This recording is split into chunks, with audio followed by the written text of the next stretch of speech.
organized Muslim community in the world.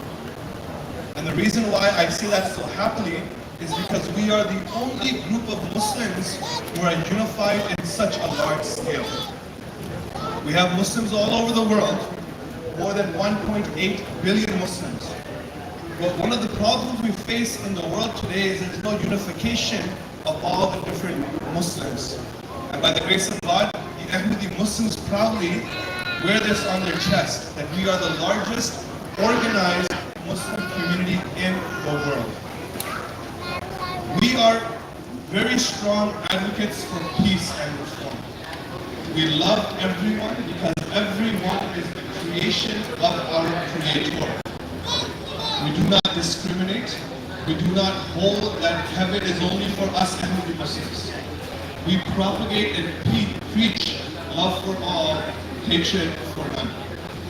And education is something that is very important. Our main goal, just like today, is not to have you convert to Ahmadiyya, to our faith. But our goal today is that so we can sit down together and break bread. And when we do that, we learn something, you teach us something, and we teach you something. It's a give and take relationship. So a platform like the Jalsa Salana is a platform that was initiated by our founder to make sure there is a place and a space where we can sit down together, communicate with each other, build relationships, understand our faith, and also learn your faith. This is something that the founder of our community wanted to have done, and this is why we initiated, one of the reasons why we initiated this Jalsa Salana or annual convention. So, the promised Messiah that we refer to, Hazrat Mirza Ghulam Ahmad of Qadian, was the founder of the Ahmadiyya Muslim community, as I stated before. And he was born in 1835 in a town called Qadian in the area of Punjab, India. And he was the reformer, the prophesied reformer that was going to come in the latter days, according to many different scriptures. In the Buddhist scriptures, in the Christian scriptures, the Jewish scriptures, the Muslim scriptures, even the Hindu scriptures, all foretell of a person who was going to come in the latter days. So Mirza Ghulam Ahmad, the founder of our community, he started receiving guidance and revelations from God in the 1800s. And then in 1889, he was told by God to declare himself as the second coming of Jesus, Jesus Christ, who we in Islam believe to be a prophet and he who died a natural death. The Messiah was supposed to come in the latter days, and Hazrat Mirza Ghulam Ahmad of Qadian was that metaphorical returning of the Messiah who was to come and for all of mankind. Next slide, please. So what are our beliefs? We claim to be a different sect. The sect, our name is Ahmadiyya Muslim Community. So what is our core beliefs? What are our values? Our beliefs and values are rooted from the Holy Qur'an. The Holy Qur'an is the first source of guidance and information or law that we are obliged to live our life by. So when we prioritize our teaching or our creed, we first turn to the Holy Qur'an. Then we turn to the actions of the Holy Prophet sallallahu alaihi wasallam, who is the founder of the religion of Islam. What did he teach? What did he preach? What was his example? So our founder, Hazrat Mirza Ghulam Ahmad of Qadian, when he came with his claim, he said, I have come with nothing new. The message has already been completed from the time of the Holy Prophet Muhammad sallallahu alaihi wasallam, the Holy Prophet of Islam. He said, my job is only to revitalize and bring back the original teachings. So the promised Messiah, the founder of the Ahmadiyya Muslim community, did not come with a new teaching. His teaching was bringing it back to the original teaching because people had been misled, misguided, or ignored the message that was originally sent to us by God.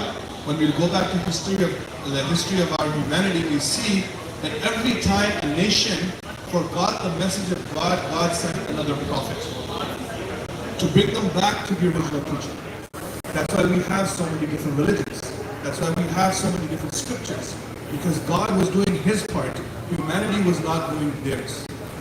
And many a times God sent prophets, and the last prophet He sent with the law was the holy prophet of Islam, the holy prophet Muhammad sallallahu alaihi wasallam.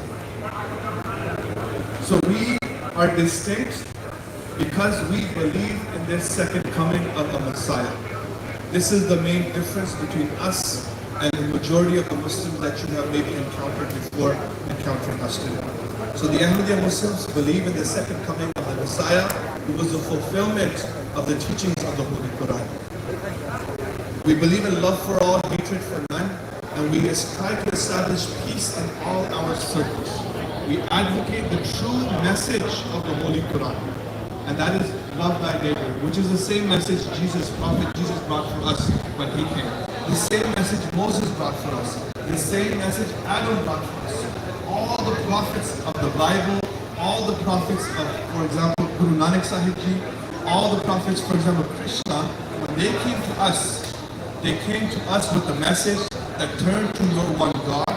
Hear, O Israel, the Lord is one. Love Him with all your heart and all your mind. That same message is the message of Ahmadiyya and the same message of Islam. Yes, slide please. Another distinctive feature about the Ahmadiyya Muslim community is that we have the system of Caliphate.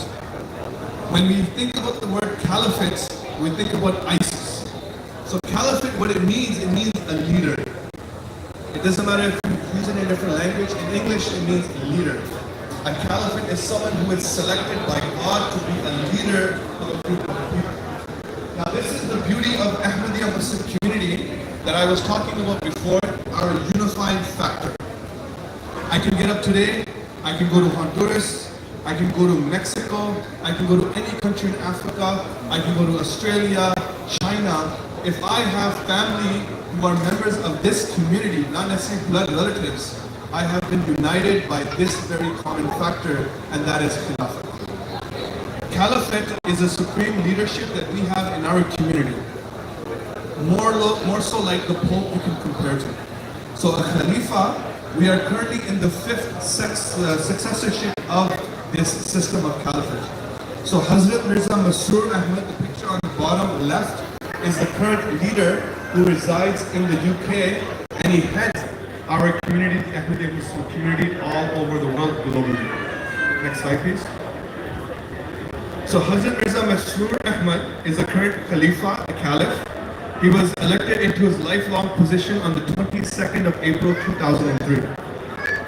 He is the administrative head of the Ahmadiyya Muslim community, and he is the world's leading Muslim figure promoting peace and interreligious harmony. He has delivered lectures and speeches all across the world, teaching the message of the Holy Qur'an. This is what we proud ourselves with.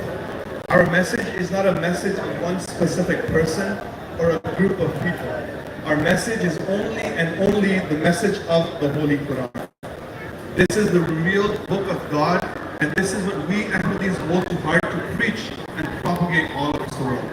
So, His Holiness Hazrat Mirza Masroor Ahmad has been on many different platforms speaking on the concept or the teachings of Islam, which include the British Parliament and the House of Commons in London, UK, the military headquarters in Germany, the Capitol Hill, Washington, D.C., European Parliament, New Zealand National Parliament, the Dutch National Parliament, and even the Parliament Hill in Canada. So you can see extensively, this is a limited list, but you can research and you can see that our community is in the forefront in propagating the message of peace, love, and harmony and coexistence. The message of the Holy Quran, that we are all the creation of God, and we must all learn to live with each other. Next slide, please. Again, I've spoken about this. This is our driving force. You know, it's unfortunate that many people, when they associate the religion of Islam, the first thing that comes to their mind is ISIS or terrorism. And it's unfortunate that we have to see this today, when in fact the reality is that Islam and terrorism are two opposites. The Holy Quran states that he who kills one person kills all of humanity. And he who saves even one person saves all of humanity. So this is a beautiful teaching that does not get highlighted. The real teaching of the Holy Quran. You know, it's unfortunate when I open the Bible, I can misquote verses to use them for my own political gain. And that is exactly what is happening with the Holy Quran. People are misquoting verses, they are wrongfully quoting verses, and they are driving their own political agenda. When in fact the reality is totally opposite. Next slide, please. So we have been doing a lot of humanitarian efforts. So our community does not just serve our members. When we say we are a godly community, it is our job to serve God's creations. So many a times we have different projects. We have a banner up there as well, the humanitarian work of the Ahmadiyya Muslim community with more details. We have food banks, we do medical missions all across the world. We have educational institutions that we are funding and running and organizing. And then we go out for disaster relief work as well whenever the need comes. So the call is put out to our members who are in the thousands, and many come out and serve wholeheartedly, more religiously, to serve people who are not even Muslims, forget even them being Ahmadi Muslims. So this is the teaching of God, and this is something that we are also doing. Next slide, please. So the next part of the slide, I'll try to make this quick. I know I've been having you here for too long now, is about Jalsa Salana. So you heard the word Jalsa Salana. Many of you guys might not know what it actually means. It just means annual convention in the language of Urdu. Next slide, please. So it is Jalsa Salana, meaning annual convention, where we get people to come together, not just our members, for a spiritual time, but guests and friends of the wider, broader community. So we want anyone and everyone to take full benefit of whatever we put up here. Whether it's our own members, whether it's our neighbors or friends who want to come and learn. So for that, we build this platform where we invite our guests to come, essentially to break bread with us. We have food here as well. Some of you have already eaten some of the food here. We have many other stalls, many other socializations, but most importantly, we have an atmosphere where we create an atmosphere so we can understand and build a relationship with our community. This is the main purpose of Jalsa Salana. So we can recognize our God, we can recognize our Creator together, and by the end of it, we try to build a stronger relationship with Him. Next slide, please. So the origins of Jalsa Salana go back to the times of the promised Messiah ﷺ in 1891, where it was the first conference, which we only had 75 members. So Jalsa Salana was started with 75 people, its humble beginnings, and now we see thousands here just in International Center, and we have the same conventions in all the 200 plus countries that I talked about in the beginning. So Jalsa Salana is a fundamental principle or a highlight event of our community, which all countries try to fulfill. So we've also hit numbers up to 200,000 in 1983 in Rabwa, Pakistan. So by the grace of God, many people take full benefit of this annual convention. Next slide, please. So in Canada, our first Jalsa Salana was in 1977, and we had less than 500 members. So that was our humble beginnings here on this soil, and by the grace of God, we have grown exponentially. We used to first do these in community gyms, community centers. We used to have it outdoor in Vaughan, and then International Center we have, and then also we have a 200-acre parcel of land up north in Bradford, where we held the Jalsa Salana last year as well. Yes, next slide. So the primary purpose of the convention, as told by the founder himself, is to enable every sincere individual to personally experience religious benefits. They may enhance their knowledge, and due to their being blessed and enabled by God the Exalted, their perception of God may progress. So in the words of the founder, this is why he wanted to have this environment, or he envisioned this Jalsa Salana, or the annual convention. And then among its secondary benefits is that this congregational meeting together will promote mutual introduction among all. And it will strengthen the connection of mutual love. You know, Islam teaches that if I love my God, I cannot hate His creation. This is the fundamental teaching of Islam. So if you claim to love your God, and your God is the creator of all of us, it is hypocritical to say that I can only love a selected few. Right? So God teaches us in Islam that we must show mutual love to all humanity. And this is why one of the platforms or one of the reasons the promised Messiah ﷺ initiated this place, so we can get together.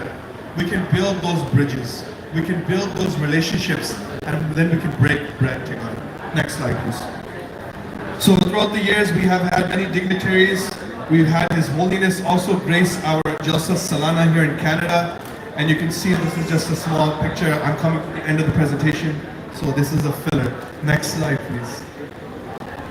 Global impact. Again, I mentioned before, we have a Canada Jalsa Salana here. Next weekend, we're having the United Kingdom, which is the international Jalsa Salana, where more than, I believe, 50,000 people get together. So that is our international convention. Over here today, we're just taking part in the Canadian convention. We might hit 25,000, hopefully, by the grace of God. We're hoping so.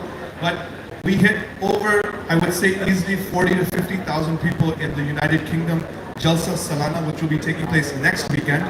And that is an international Jalsa Salana. Next slide, please. So if you like more information, I am done my presentation. We have our website, alislam.org. It's up there if you would like to receive more information. Our local website here in Canada is askislam.ca. And then we have a TV channel which is funded by our community and runs 24/7 all across the world. It is called MTA International. And if you would like to view any Islamic content, you are more than welcome to and invited to log on to mta.tv to experience this Jalsa environment in the comforts of your own home. And last slide. One more, please. Questions. If you have any questions, I know I was supposed to be given only 10 minutes. I took 25. Yeah, 10 minutes is not enough, so that's good. Thanks. So you appreciate it. All right, amazing, amazing.